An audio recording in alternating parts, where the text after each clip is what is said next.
Konkan dreams, निसर्गाच्या निकट, AC deluxe rooms, veg non veg authentic Malvani food, Punjabi and Chinese.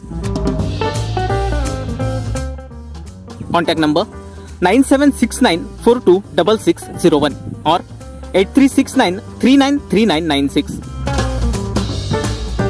Address Konkan dreams, Jai Ganesh Mandir road, Medha, Malvan 416606.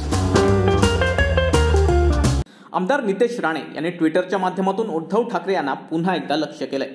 त्यांनी जनतेचा, आपल्या सहकाऱ्यांचा आणि मंत्रिमंडळाचा विश्वास गमावला. त्यांनी सर्व संकेत मोडून अवैधरित्या नामकरण केलंय.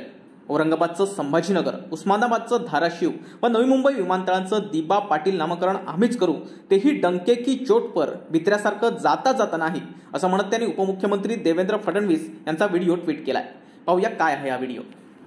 सन्मान्य उद्धवजी ठाकरे यांच्या नेतृत्वातलं जे मंत्रिमंडळ होतं, त्या मंत्रिमंडळाने सभागृहाचा विश्वास गमावला होता.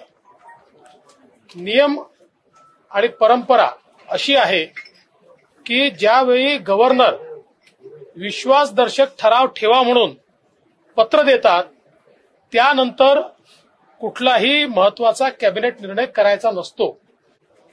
औरंगाबादचं संभाजीनगर, उस्मानाबादचं धाराशिव किंवा नवी मुंबई एअरपोर्टला स्वर्गीय दिबा पाटील यांचं नाव, हे जे काही ठराव केले होते, खरं म्हणजे पहिला प्रश्न त्या सरकारला विचारला पाहिजे. 2.5 वर्ष ते शासनात होते, मागणी होती, 2.5 वर्षात त्याला हात लावला नाही. मात्र ज्या दिवशी त्यांनी बहुमत गमावलं, त्या दिवशी त्यांनी अशा प्रकारची कॅबिनेटची बैठक घेतली, जी संकेताला धरून नाहीये. आणि म्हणूनच ही नावं द्यायचीच असल्यामुळे आणि आमचा तोच अजेंडा असल्यामुळे संपूर्ण वैधरित्या ज्या सरकारकडे संपूर्ण बहुमत आहे, त्या सरकारचं मंत्रिमंडळ याला मान्यता देईल. तर खरंच आहे, म्हणजे त्यांना सभागृहात तर बहुमत नव्हतंच, पण कॅबिनेटमध्येही बहुमत नव्हतं. कॅबिनेटमध्येही अर्धे लोक बाजूने होते की विरोधात होते हे माहिती नाही. काही लोक तिथे बाजूने होते, बाहेर विरोधात बोलले. त्यामुळे नेमकं त्या ठिकाणी कोणाचा निर्णय काय होता हे पूर्णपणे अस्पष्ट होतं. आजही कोणाच्या मनात काय आहे हे आपल्याला समजू शकत नाही, अशी परिस्थिती त्या ठिकाणी आहे.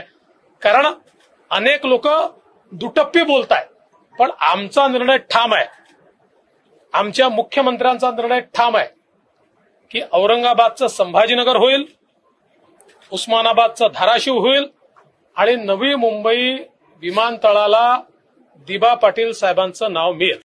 असे नवनवीन व्हिडिओ पाहण्यासाठी कोकणशाहीचं यूट्यूब चॅनल सबस्क्राईब करा व बेल बटन प्रेस करा. तसेच फेसबुक पेज लाईक करा आणि इंस्टाग्राम पेज व ट्विटर पेजला फॉलो करायला विसरू नका.